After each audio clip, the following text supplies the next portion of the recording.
कई वर्षों से निर्जन द्वीप पर फंसे हुए रॉबिन्सन ने आखिरकार समुद्र की सतह पर एक जहाज देखा, लेकिन उसने जोर से मदद के लिए नहीं पुकारा, बल्कि बिजली की गति से अपने घर की ओर दौड़ पड़ा। वह तुरंत अपने बनाए हुए रस्से का इस्तेमाल करते हुए नीचे फिसला, फिर बगल में लगे यंत्र को घुमाया। उसके बाद उसने अपनी बंदूक उठाई और आगे ध्यान से देखने लगा। रेत धीरे धीरे लकड़ी के खूंटे पर गिरती रही और जैसे ही फंदा सक्रिय हुआ, उसने बिना झिझक ट्रिगर दबा दिया। गोलियों की आवाज के साथ कई यंत्र एक एक कर चल पड़े, जैसे कोई डोमिनो इफेक्ट हो। कई जटिल फंदों को पार करते हुए आखिर उसने अपने घर के चारों ओर सुरक्षा का जाल बिछा दिया। लेकिन जब रॉबिन्सन यह सोचकर खुशी से भर उठा कि शायद कोई उसे बचाने आया है, तब उसने पाया कि जहाज से उतरने वाले लोग दरअसल समुद्री डाकू पायरेट्स हैं। बेवकूफी में फंसे रॉबिन्सन ने उनका स्वागत किया, लेकिन बदले में उसे मिला अपमान और धमकी। भले ही उसने समझाने की कोशिश की कि उसके पास कुछ नहीं है, फिर भी वे डाकू उसकी जान लेने पर आमादा थे। खतरा भांपते ही रॉबिन्सन घने जंगल की ओर भागा। वर्षों तक इस द्वीप पर रहने के कारण वह हर कोने से परिचित था। भागते हुए वह अपने बनाए जालों को सक्रिय करता गया। पीछा कर रहे समुद्री डाकू अनजान थे कि उनका अंत करीब है। बांस की नलियों से तीर और विस्फोटक निकले।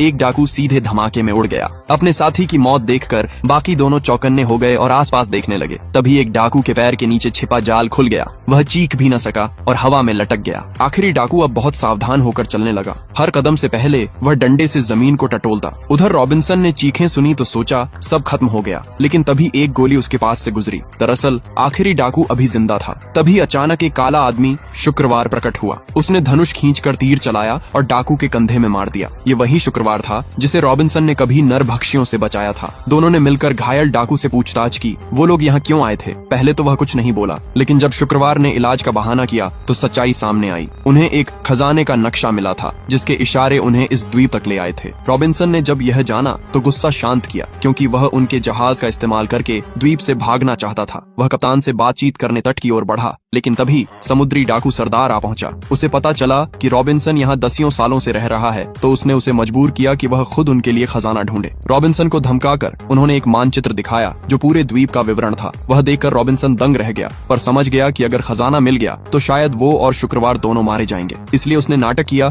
कि उसे नक्शा समझ नहीं आता। गुस्से में आकर सरदार ने अपने एक आदमी को गोली मार दी और शुक्रवार को पकड़कर समुद्र में फेंक दिया। रॉबिन्सन ने जैसे